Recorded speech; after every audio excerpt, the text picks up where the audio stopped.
Salut, aujourd'hui vidéo un peu différente de d'habitude puisque je vais faire un unboxing d'une caméra Super 8 que j'ai acheté récemment.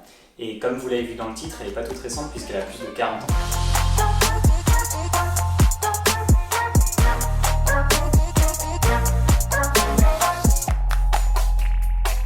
Avant d'ouvrir la boîte, qui d'ailleurs est en parfait état, il faut que je vous explique pourquoi j'ai acheté une si vieille caméra et comment je l'ai trouvée.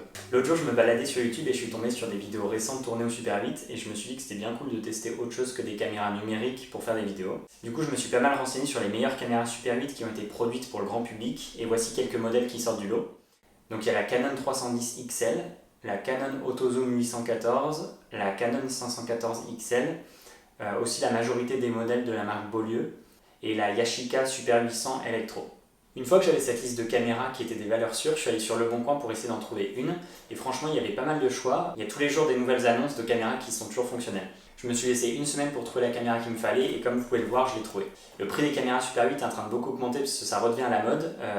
La mienne, je l'ai payée autour de 70 € avec les frais de port, mais globalement il faudra compter entre 50 et 100 € pour une caméra Super 8 normale qui fonctionne. Bon, aujourd'hui tout le monde peut filmer avec son téléphone, on se pose presque plus de questions sur la durée d'enregistrement, on peut faire plusieurs prises au cas où, etc. Il y a 100 ans c'était complètement différent et filmer quelque chose c'était une révolution. Les premières caméras grand public sont arrivées dans les années 30 avec l'introduction du format 8 mm par Kodak, qui n'a pas à confondre avec le Super 8 qui arrivait bien après.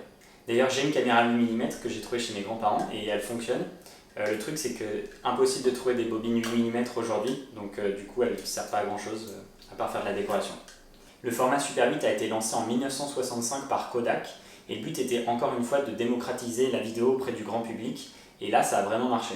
La bobine de Super 8 est une évolution du format 8 mm des années 30, elle fait aussi 8 mm de large mais les perforations sur les côtés sont plus petites, ce qui offre plus de surface d'impression. Bon, ce qui a surtout fait le succès de ce format c'est sa facilité d'utilisation par le grand public. La bobine de film est contenue dans une genre de boîte en plastique qu'on insère dans la caméra comme une grosse carte SD et c'est parti, c'est prêt à filmer pendant à peu près 3 minutes. Bon, maintenant qu'on a le contexte, on va passer à la meilleure partie, l'unboxing de la caméra. Donc le modèle que j'ai pris c'est la Canon 514 XL-S, elle est sortie en septembre 1976 et elle a une particularité qui a fait que c'est devenu un best-seller de Canon, c'est qu'elle peut enregistrer du son, ce que la majorité des autres caméras Super 8 ne pouvaient pas faire.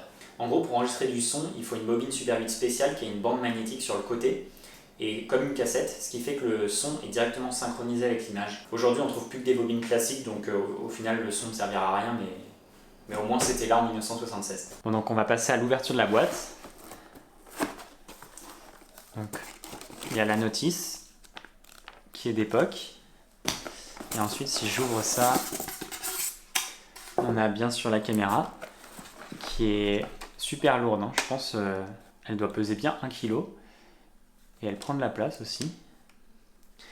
On va regarder ça après. On a tout le système de micro et on a un cache pour protéger l'objectif. Et d'ailleurs il y a la facture qui est d'époque aussi. Donc voilà la caméra. Hop, ça se déplie. Donc ça se tient comme ça avec la gâchette qui permet d'activer le moteur et de faire tourner la bobine. L'objectif sur ce modèle c'est un 9-45 mm qui ouvre à f1.4 constant, ce qui est assez fou. Et petite avancée technologique, le zoom il est soit manuel en faisant ça, soit il peut être motorisé, donc avec ça ou ça. Et en fait, comment ça fonctionne, c'est le moteur qui fait tourner la bobine, il doit y avoir un engrenage qui active le zoom et du coup c'est super lent. Donc je pense que je ne vais jamais utiliser cette fonction, je vais le faire manuellement comme ça, c'est beaucoup plus rapide. Donc ici on a toutes les entrées pour le son avec les différents réglages. C'est valable que sur les Super 8 sonores comme celle-là, on ne le retrouve pas sur les Super 8 classiques. Ici on a un indicateur de batterie et là en fait quand je mettrai de la pellicule à l'intérieur, ça m'indiquera combien de temps, enfin combien de pellicule il reste et que je peux utiliser. De l'autre côté, on a la fameuse strap dans laquelle on met la bobine avec cette partie-là là, qui tourne quand j'active le moteur. Hop. Et là, on a un switch qui permet de passer de 18 à 24 images secondes. Donc normalement c'est en 18 images secondes les Super 8, mais on peut passer en 24.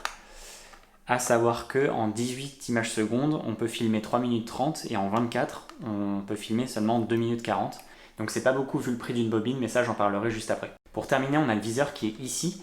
Et à l'intérieur, en fait, il y a un indicateur d'ouverture du diaphragme et un indicateur de mise au point. Je vais vous montrer avec mon iPhone. On voit en haut à gauche l'ouverture et au centre, le rond rayé en fait il permet de faire la mise au point.